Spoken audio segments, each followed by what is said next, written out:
Heureux de vous retrouver encore sur Entretien du jour, mesdames, messieurs. Chose promise, chose due. Hier, on avait commencé par aborder une problématique.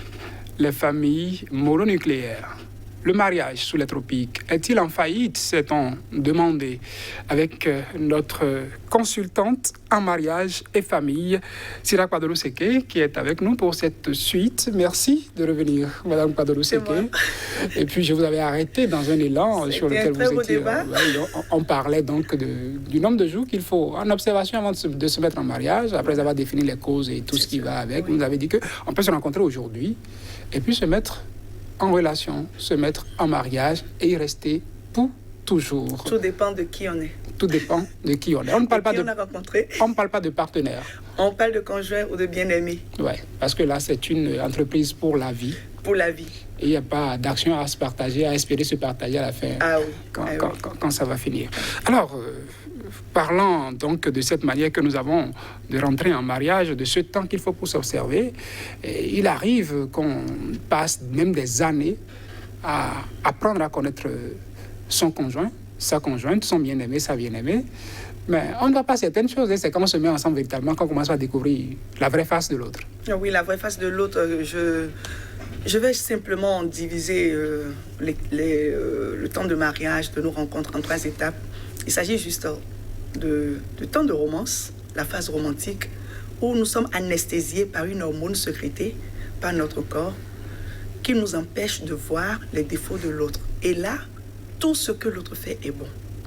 Tout ce que tu fais, il l'accepte également. Et donc, nous avons le temps de dire, sans toi, je ne peux pas vivre, sans toi, je ne peux pas exister, c'est toi l'homme de ma vie, la femme de ma vie. Mais quand nous décidons à un moment donné de fonder notre foyer, de construire ce ménage, nous faisons face à une réalité où les masques tombent. Et c'est quand les masques tombent que les responsabilités s'affichent maintenant, parce que vous verrez qui est en réalité celle ou celui que vous avez épousé. Mais je vais vous poser une question.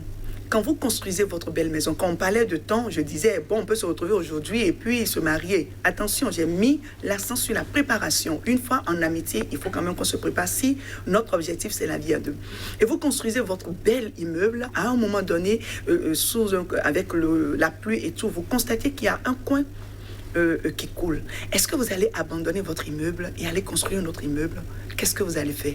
C'est éviter, acheter d'autres matériaux, inviter des experts pour qu'on puisse boucher le trou. C'est ce qu'on fait. Mais généralement, qu'est-ce qu'on fait? Quand ça casse, nous, on jette, on quitte, on achète une autre parcelle et voilà, les familles monoparentales se multiplient. Ce que j'ai à dire, c'est que nous devons forcément comprendre que c'est une école. L'amour est une science et on doit l'étudier. Au-delà de nos croyances religieuses et tout, Dieu est au cœur. Même Dieu qui a voulu créer le monde, il s'est assis, il a réfléchi et il s'est dit, je voudrais telle ou telle chose. Quand vous regardez l'univers autour de vous, les couleurs et tout, ce n'est pas fait par hasard. Et donc, votre mariage ne doit pas être un effet de hasard. Si vous tenez à être unis pour toujours, vous devez prendre en compte le fait de vous préparer et d'accepter la différence de l'autre qui fait votre richesse dans le foyer. Je suis riche aujourd'hui de 2 cultures. Mon mari est du Nord, je suis du Sud. Je suis une femme aujourd'hui riche de 2 cultures. Mais ça n'a pas été facile pour moi d'accepter les réalités de la région de mon mari. Parce que je n'étais pas habituée à ça. Mais ce qu'il a fait pour m'aider, c'est qu'à chaque fois, il me rappelle, voilà pour telle chose dans notre coutume, voilà comment ça se passe. Et vous l'acceptez, vous ne rejetez pas ça? Non, je ne rejette pas parce que je l'ai aimé. Non. Elles peuvent vous dire que vous êtes venu d'un milieu reculé, vous êtes un villageois, ce qui se passe là-bas, on doit laisser ça de côté et tout ça. Quand tu aimes, il faut être bienveillant et il faut penser au bonheur de l'autre. Quand ton mari ou ta femme te dit, mais attends, quand tu m'épouses avec toutes mes réalités, avec mes faiblesses, mes défauts, et là où je veux tomber, parce que Dieu a dit, je serai une aide pour lui. Et donc là où il sera fatigué, il faut que je lui tende la main. Et donc avec amour, il m'explique, il m'a rien imposé. Il m'a dit, voilà, dans ma région, voilà, dans mon pays, dans mon village, voilà comment ça se passe et tout. Et donc, avant d'aller dans ma belle famille, j'ai eu à comprendre un certain nombre de choses avec mon mari. Du coup, arrivé là-bas, il y a certaines réalités qui m'ont choquée. Mais par amour pour lui, vous allez dans votre belle famille. Parce qu'il y en a qui fuient, qui disent, la belle famille, ça fait partie également des sources des problèmes. C'est l'erreur aujourd'hui de beaucoup de foyers aujourd'hui, parce que nous sommes déconnectés. Il faut une reconnexion avec la grande famille. Attendez. Hier, nos enfants avaient reçu de bonnes éducations parce qu'on ne pouvait pas dire c'est l'enfant de M. Djossou. C'est l'enfant de la famille. Et donc, une tante peut éduquer votre enfant, une belle-mère peut éduquer votre enfant. Aujourd'hui, nous parlons de nos gouvernantes aujourd'hui qui nous découragent, qui nous déçoivent, qui nous volent. Parce qu'il n'y a plus de belles mamans à la maison, il n'y a plus de belles tantes à la maison. Aucune personne âgée pour suivre nos enfants. Mais c'est un problème aujourd'hui. Nous devons repartir à la vieille école et voir, attends, dans une famille, tout le monde peut être méchant. Mais je ne pense pas. Et donc, quand tu es belle-fille, il y a forcément une belle tante, il y a forcément une belle sœur avec qui, c'est un peu comme ton mari. Tu ne peux pas tout accepter de lui. Et donc, de la même manière, si tu considères ta belle-maman comme ta maman, il y a des choses que ta maman fait et que tu n'acceptes pas. Et donc, cet amour que tu as pour son fils, cet amour doit pouvoir t'aider à l'aimer également. Et donc, il faut faire un effort sur soi. En attendant de revenir à cette vieille école, vous avez commencé par développer les différentes phases en amour. La phase romantique et la deuxième phase, la lutte de pouvoir. Oui. La lutte de pouvoir, je dis, c'est ça je veux.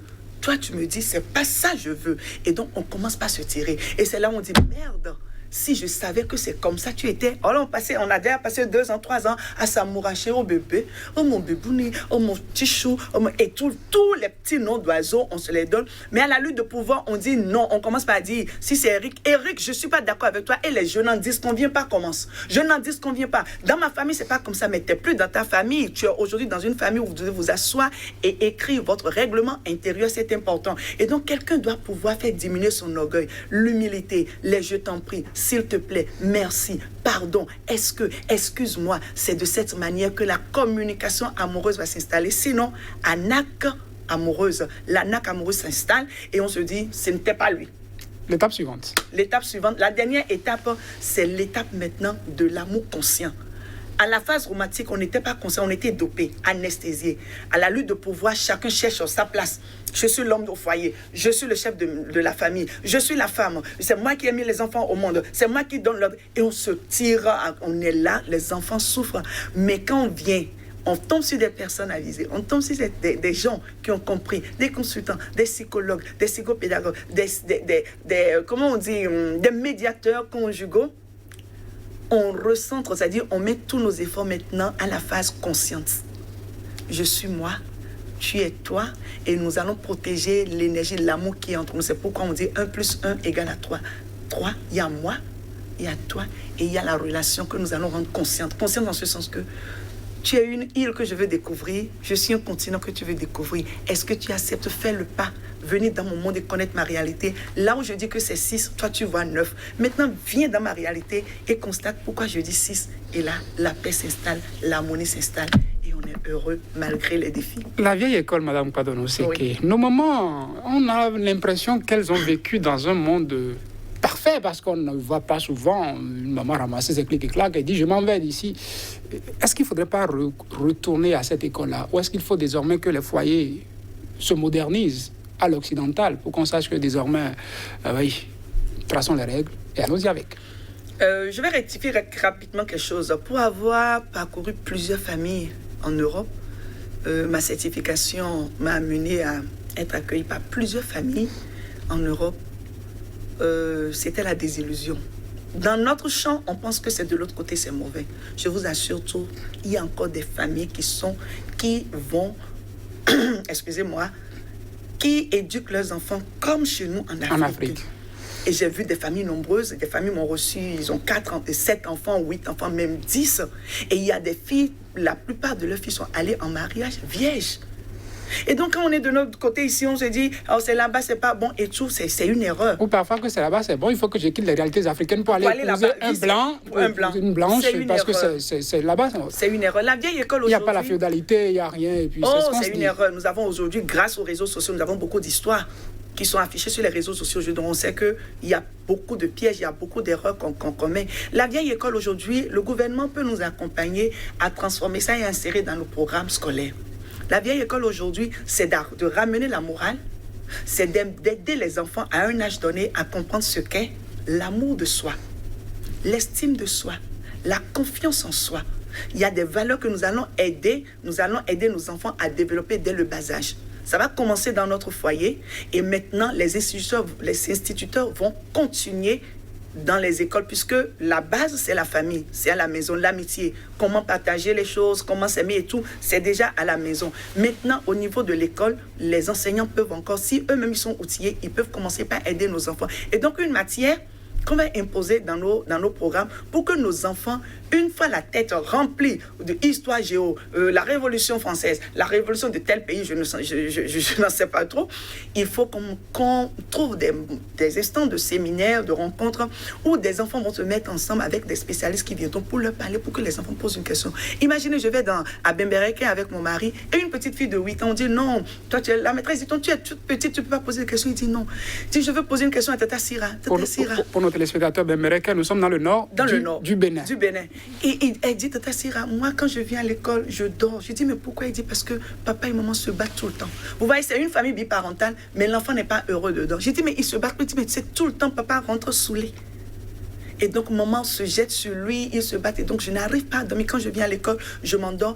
Et la maîtresse me frappe. La maîtresse, si elle était un peu... je ne sais pas si elle avait les bribes pour savoir, pour comprendre les comportements de ses élèves, elle pouvait se rapprocher de cet enfant. Il faut parfois s'approcher des enfants, pour savoir ce qui ne va pas. Chercher à comprendre. Vous voyez, c'est une famille biparentale et pourtant voilà l'enfer que cet enfant est en train de vivre dedans. Et donc parfois, les enfants souhaitent même que les parents se séparent pour qu'ils se retrouvent la paix. Une paix superficielle. Et donc, l'un mis dans l'autre, nous devons nous rapprocher encore de ces parents qui ont vécu longtemps. Il n'y avait pas les réseaux sociaux, donc on ne pouvait pas afficher les souffrances. Moi, quand je pense à ma maman, c'est un exemple pour moi, parce que j'ai vu ce qu'elle a vécu dans le foyer, un foyer polygamique. Et pourtant, elle est restée. Elle est restée. Parce qu'il y en a qui vous diront que bon, je n'ai pas pu supporter et puis je suis partie. Combien de fois tu vas partir? Et souvent, c'est que ça se répercute sur les enfants. Les enfants, si ayant vu maman grandir. Mais on parle de miroir, voilà. C'est le premier exemple qu'on dit. Mais c'est ça, il y a des jeunes filles qui te disent, mais ma maman m'a élevée seule. Et donc, il n'y a pas de souci. Il y a des parents qui disent, arrivé là-bas, à Soukwek-Blénou, je vais expliquer ça après, tu peux revenir, ta maison est là. Mais c'est une malédiction. Ramasse tes bagages et viens. Et reviens, ça ne revient. Mais c'est ça. Et donc, du coup, arrivé là-bas, moins de difficultés. Regardez la longue attente de la maternité. Qui peut te préparer à cela? Mais tu vas au mariage, on te dit, dès qu'on te marie, le mois prochain, on touche ton ventre. Est-ce que tu es enceinte? Voilà des causes de séparation. 1 an, 2 ans, 3 ans, ça ne vient pas si tu ne t'es pas préparé pour la belle famille Saint-Gère, les amis, le regard de la société. Mais ça fait 3 ans, tu es marié. Pourquoi? Voilà des questions bêtes qu'on te pose, mais psychologiquement, tu es abattu. À un moment donné, tu te dis, l'enfant ne vient pas, mon mari peut aller chercher une autre femme. En temps, il crée un foyer au dehors, toi, tu retournes chez tes parents. Vous voyez ce que ça peut donner, mais tu es toujours marié. Celle qui est venue en deuxième position, elle a fait un enfant. À un moment donné, le mari dit, mais tu sais, l'autre, je suis légalement marié avec l'autre. Tu deviens femme avec enfant. Elle dit, mais donc c'est pour l'enfant qu'on t'a épousé, toi, c'est pas par amour. Il y a tellement de choses à dire dedans. Ça passe tellement vite que nous sommes déjà à la fin de cet autre numéro, mesdames, messieurs. Malheureusement, on n'a pas la prétention, hein. Même avec un autre numéro, on continuera à développer ce sujet que vous avez constaté quand même est très dense. Merci de nous avoir suivis. À la prochaine sur l'entretien du jour.